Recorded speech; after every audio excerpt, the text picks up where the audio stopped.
Hello and welcome back to the Retro Asylum. Well, it's just been over a year since we first received our ZX Spectrum Next, and it's a great system, I can confirm. And I thought now would be a good time to take a look at some of the games that have been released for it. No, only some, because basically there's too many to cover in one video. And also we will be looking at some of the forthcoming attractions, games that are currently being worked on at the moment. And the reason I think it's a good time is because those who backed the second Kickstarter campaign will be receiving their ZX Spectrum Next soon, and I think this will help whet their appetite for what is to come. Okay guys, I hope you enjoy this and enjoy your ZX Spectrum Next when you get them.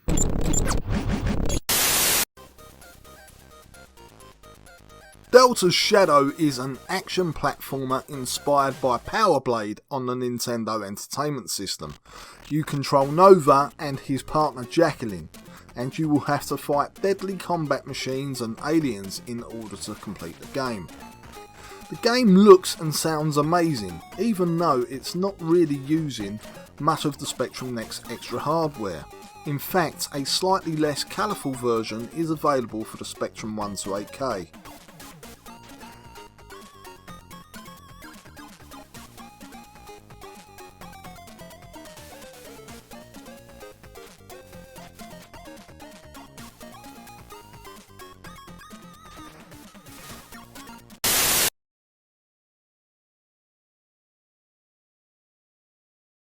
Warhawk was first released in 1986 on the Commodore 64, the Atari 8-bit range of computers, the Amstrad CPC and on the Atari ST.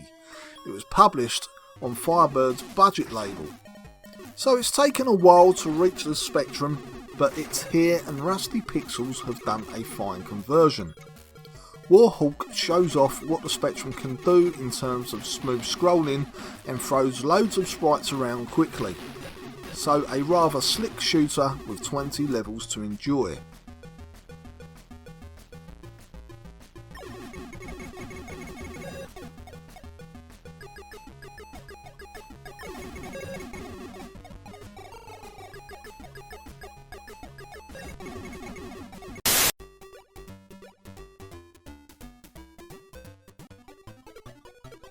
QB by D-Lo Games is a nifty looking Qbert clone which adds a few new elements to the gameplay, such as smart bombs.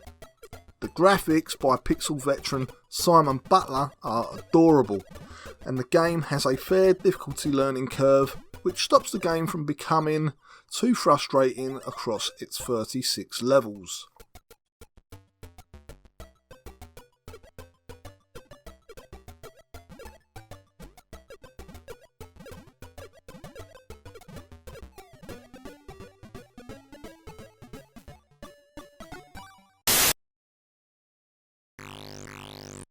So, our first three games were all commercial releases coded in machine code. So let's look at some of the games that have been coded using Next Basic. First up is Spaceblat by Kevin Phillips. I'm guessing that it takes its inspiration from Lode Runner. As you can see, it's a single screen platform game in which the idea is to defeat the bad guys by digging a hole in the floor, which the bad guys will then fall into, and then they are trapped. It's your duty to walk over them, which will cause them to fall to their death. It's simple but addictive, and again plays rather nicely.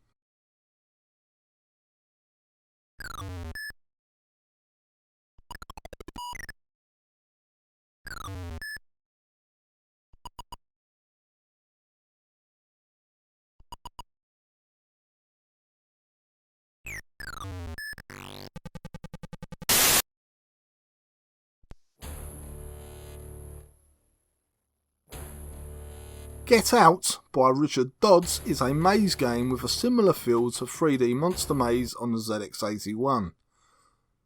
Not sure if there are actually any monsters to be found in this game, as I didn't see any in the levels that I played, but finding a switch to unlock and then find the exit works pretty well in terms of gameplay. Each level appears to get bigger as you progress, and you can choose at the beginning of the game if you want to use a map or not.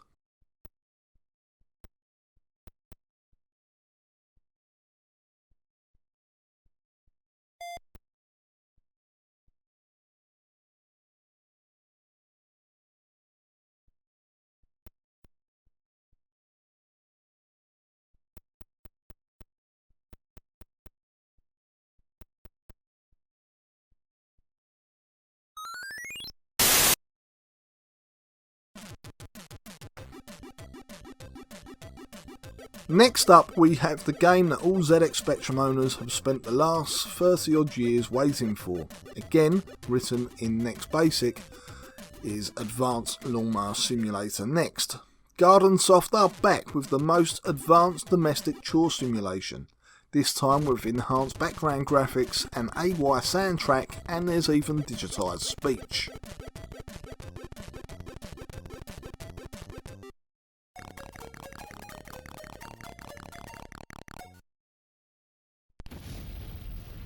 Your lawnmower has suffered a fatal malfunction. Sorry, but you are finished here.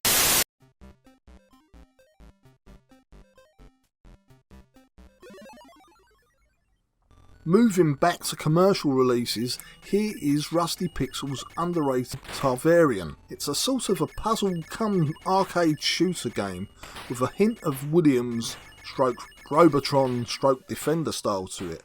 Again, simple but addictive gameplay.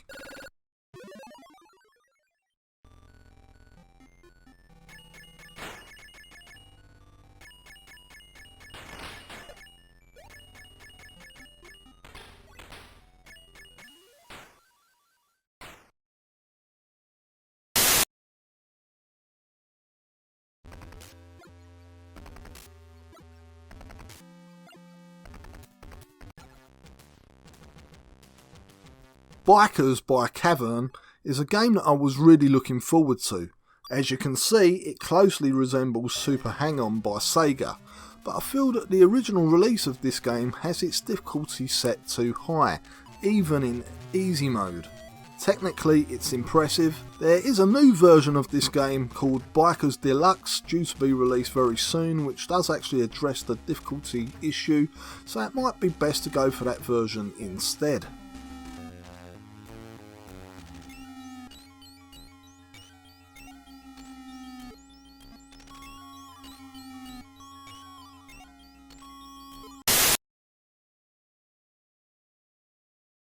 Speed, published by Bitmap Soft, plays fairly similar to the arcade game Mr. Do.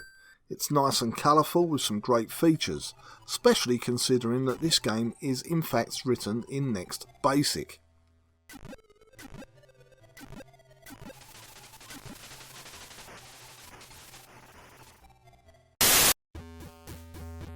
Talking of arcade games, let's take a look at Rams by Rusty Pixels. This is an arcade emulator which is still work in progress, but you can currently play Donkey Kong, Pac-Man, Galaxian and Pac-Manic Miner Man, which was a mashup of Manic Miner on Pac-Man hardware written by Jim Bagley. Sticking with arcade games, Scramble is a conversion of the Konami arcade classic from 1981. It's a flawless conversion and is also totally free, so make sure that you give this one a go.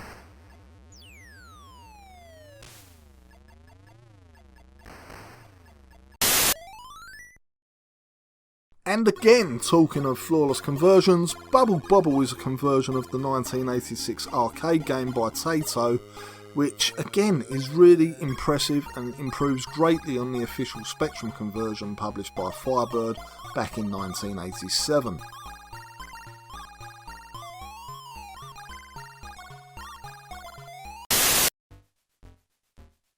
If Space Invaders is your thing, then you're in luck. There are currently 4 games based on the arcade classic of 1977, and they're all pretty decent.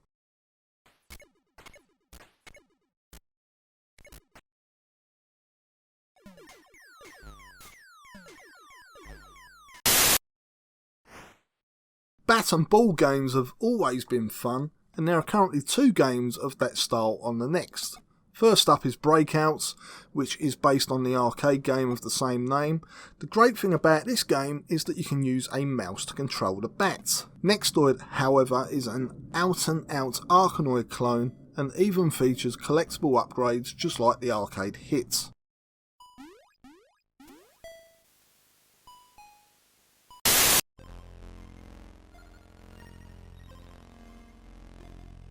Galaxy of Error is a fun puzzle game in which you control Spaceman Dan to his ship, collecting fuel along the way through 30 levels, which are all played against a clock.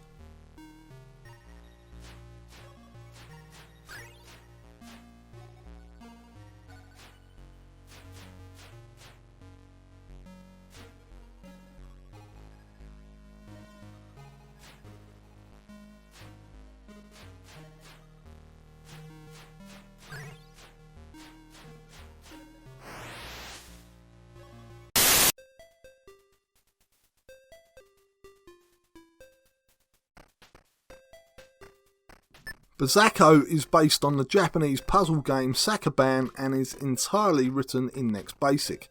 Despite looking rather primitive, again the gameplay will keep you hooked across its 10 levels, and it even features a level editor.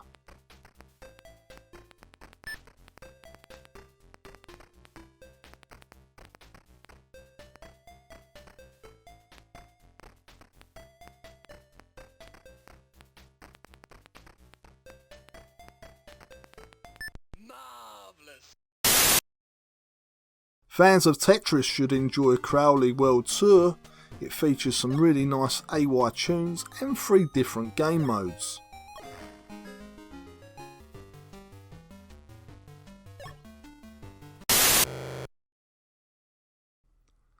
So, hands up if you had a Nintendo Game & Watch back in the 80s.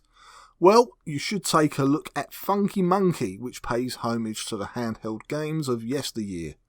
This game is also compatible with normal Spectrums, but lacks the enhanced graphics.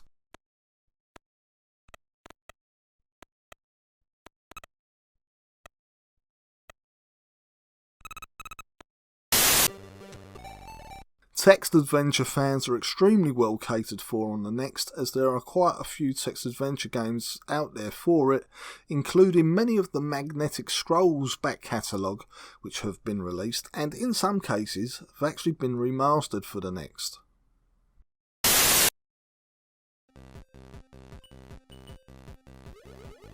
So far, our favourite game for the Next is Baggers in Space, a game which takes its inspiration from Ultimate's Jetpack and Activision's Hero.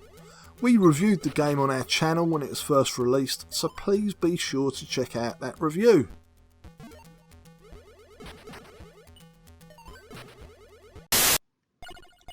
So, that's a look at some of the games that the Next has to offer, and there are loads more available. Let's now take a look at some of the next forthcoming attractions.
So there you have it. The ZX Spectrum Next has a great library of games already, and unfortunately I couldn't show you all of them. The video was already long enough as it was, and I don't actually own every game that is out there, but have a look around. There's plenty of games that are free or just a few pounds to play, and as you can see, there are some great titles on the way. Okay guys, until next time, stay tuned to the Retro Asylum podcast, and hopefully we'll see you soon. Bye bye.